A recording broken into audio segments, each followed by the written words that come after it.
Hello everybody. इस कहानी में हम सीखेंगे कुछ वोकैबुलरी और कुछ ऐसे वर्ड्स जो हम अपनी डेली लाइफ में यूज़ कर सकते हैं।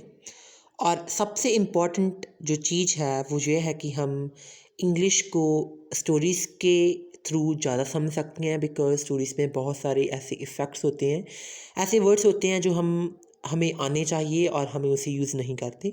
सो ये होगी एक छोटी सी पहल। एक सीरीज़ लेकर आऊँगा जहाँ पे मैं आपको सिखाऊंगा आपको इंग्लिश में कुछ स्टोरीज़ कैसे पढ़नी चाहिए और उससे आप कैसे वर्ड सीख सकते हैं जो आपके काम आएंगे। जो हम बुक हमने ली है वो है शार्लेट्स वेब। ये कहानी है एक लड़की की। देखेंगे कि इसमें क्या क्या जी एक्सपोज करती है। हमारे पास जो पहला चैप्टर है जहाँ पे और वो हमारे पास है बिफोर ब्रेकफास्ट।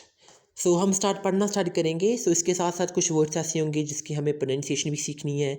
कुछ वर्ड्स आपको नए सीखने के लिए मिलेंगे, आपकी वोकैबुलरी इंप्रूव होगी। ध्यान से इसे इत्मीनान से सुनिएगा। हमारा चैप्टर 1 है बिफोर ब्रेकफास्ट। सबसे पहले तो हम ये सीखेंगे कि इस वर्ड को काफ़ी सारे लोग मिस प्रोनाउंस करते हैं।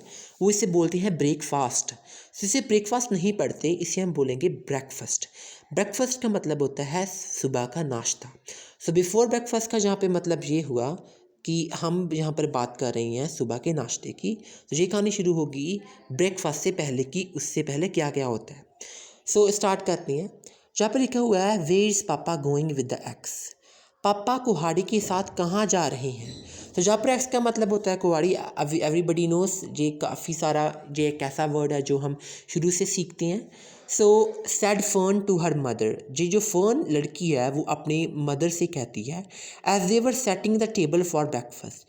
सेटिंग द टेबल का मतलब होता है किसी टेबल को सजाना, जहाँ उस जो भी वो काम कर रहे हैं उसको लगातार जारी रखना। सेटिंग द टेबल यहाँ पर मतलब हुआ, फॉर एग्जांपल जहाँ पर लिखा था कि बिफोर ब्रेकफास्ट, इसका मतलब कि अभी उन्होंने ब्रेकफास्ट करना था, उससे पहले वो उस टेबल को सेट कर रहे थे, वहाँ पर ब्रेकफास्ट लगा रहे थे, सजा रहे थे। जहाँ पर लिखा हुआ है they were setting the table for breakfast as they were setting the table for breakfast, तब ऐसा पूछती है Fern. Out to the hog house.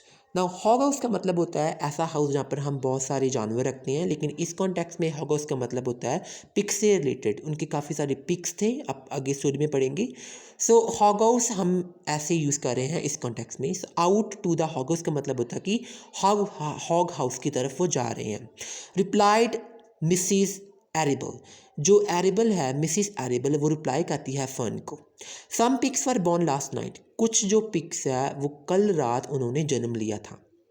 I don't see why he needs an x. I don't see एक काफ़ी अच्छी phrase हो सकती है। इसका मतलब होता है मुझे नहीं लगता कि उनको इस एक्स की ज़रूरत है, फिर भी वो उसे लेकर जा रहे हैं। Continued fern. जो फर्न है, जो लड़की है मिसिस एरिबल की, वो ऐसे बोलती है। फर्न एक छोटी सी लड़की है हु वॉज ओनली 8, जो सिर्फ 8 साल की है। हम इंग्लिश में अगर हमसे कोई पूछे कि आपकी उम्र क्या है, हम बोलते हैं आई एम 17 और आई एम 18। आप सिंपल ऐसा बोल सकते हो। For example someone asks you how old are you, तो आप सिंपल बोलिए आई एम 17 और आई एम 18। आपको ईयर्स ओल्ड कहने की जरूरत नहीं पड़ेगी इस कॉन्टेक्स्ट में। Well said her mother. उसकी जो मदर है वो कहती है ठीक है। One of the pigs is a runt. Runt का मतलब होता है एक वीक जानवर। रंट कुछ भी हो सकता है, एक वीक जानवर हो सकता है, एक वीक चीज़ हो सकती है, तो उसे हम रंट बोलेंगे। उसने कहा, उसकी मम्मा ने उससे कहा कि one of the pigs is a runt. जो पिग्स कल रात को जिन्होंने जन्म लिया है उनमें से एक वो रंट है। It's very small and weak. ये बहुत छोटा है और बहुत कमज़ोर है। And it will never amount to anything. और इसका भी कोई मतलब नहीं होगा इसको रखने के लिए, बिकॉज इसका कोई हमें कोई अमाउंट नहीं देगा, कोई पैसा नहीं बनेगा इसका। Your father decided to do away with it. जहाँ पे एक बहुत अच्छी फ्रेज यूज़ हुई है, डू अवे विद इट, जिसका मतलब होता है किसी से छुटकारा पा लेना। उसके जो फादर है उसने ये डिसाइडेड टू, उन्होंने ये डिसाइड किया कि वो इसे डू अवे विद कर लेंगे, उससे छुटकारा पा लेंगे। वो जो फर्न है वो चिल्ला के कहती है do away with it. Shrieked Fern. Shrieked का मतलब होता है बहुत ज़ोर से चिल्लाना। जब उसकी मदर उसे कहती है कि उसके जो पिता है वो डू अवे विद करेंगे, वो फिर से वो दोहराते हुए कहती है do away with it you mean kill it. Means क्या वो उसे मार देंगे। Just because it's smaller than the other, क्योंकि ये बहुत छोटा है दूसरों के मुकाबले, इसलिए। Mrs Arable put a picture of cream on the table. जो मिसिस एरेबल है वो जो कंटेनर है, पिक्चर होता है ऐसा कंटेनर, ये कोई भी हो सकता है जिसमें हम काफ़ी सारी लिक्विड डाल सकते हैं, लाइक शराब हो सकती है या फिर कोई पानी हो सकता है ना। Picture of cream on the table, वो पिक्चर था जो क्रीम से भरा उसे टेबल पे रखती है। डोंट येल फन, येल का मतलब होता है चिल्लाना। सो उसकी जो मिसिस एरेबल है वो कहती है डोंट येल फन, फन चिल्लाओ मत। शी सेड, वो ऐसा कहती है। योर फादर इज़ राइट, जो तुम्हारे पिताजी हैं वो सही हैं। The pig would probably die anyway, अगर उसको हम नहीं कुछ करेंगे तो जो पिग है वो ऑटोमेटिकली ही मर जाएगा। Fern push the chair out of the way and run outdoors, जो फर्न होती है वो अपने जो उसके आगे जो चेयर पड़ी होती है उसको साइड में करती है और बाहर की तरफ भागती है जहाँ पर उसके फादर गए होती हैं। The grass was wet and earth smelled of opening, जो ग्रास था वो बहुत गीला था एंड जो अर्थ थी, जो धरती थी वहाँ पे वो स्मेल कर रही थी स्प्रिंग टाइम में, बिकॉज जी जो स्प्रिंग टाइम चल रहा था। Fern sneakers were shopping by the time she caught up with her father, जो फर्न्स के स्नीकर्स थे वो शॉप कर रहे थे उस टाइम।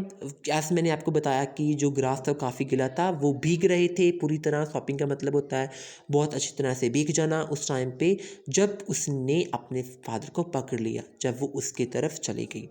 उसके बाद इस स्टोरी में लिखा गया है प्लीज़ डोंट किल इट, इसे मत मारो। शी सॉफ्ट, सॉफ्ट का मतलब होता है सिसकियाँ लेना। काफ़ी बार ऐसा होता है कि हम रोते हैं और हम सिसकियाँ ले लेके रोते हैं, तो सॉफ्ट का मतलब होता है सिसकियाँ लेके रोना। इट्स अनफेयर, ये सही नहीं है।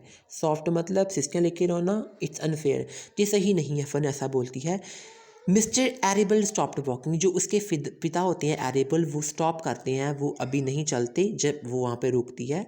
फर्न शी सैड जेंटली, जो फर्न है वो फन को ही सैड जेंटली, वो आराम से कहता है you will have to learn to control your self, तुम्हें अपने आप को कंट्रोल करना सीखना पड़ेगा। कंट्रोल माई सेल्फ, वो फिर से चिल्लाती है। येल्ड फर्न, मुझे अपने आप को कंट्रोल करने की ज़रूरत है। This is matter of life and that, जो ये आप करने जा रहे हो जो ज़िंदगी और मौत का सवाल है। And you talk about controlling my self, और आप बात कर रहे हो कि मैं अपने आप को कंट्रोल करूँ। आगे की कहानी हम अगली वीडियो में सीखेंगे। Thank you so much everybody for listening to me carefully over here.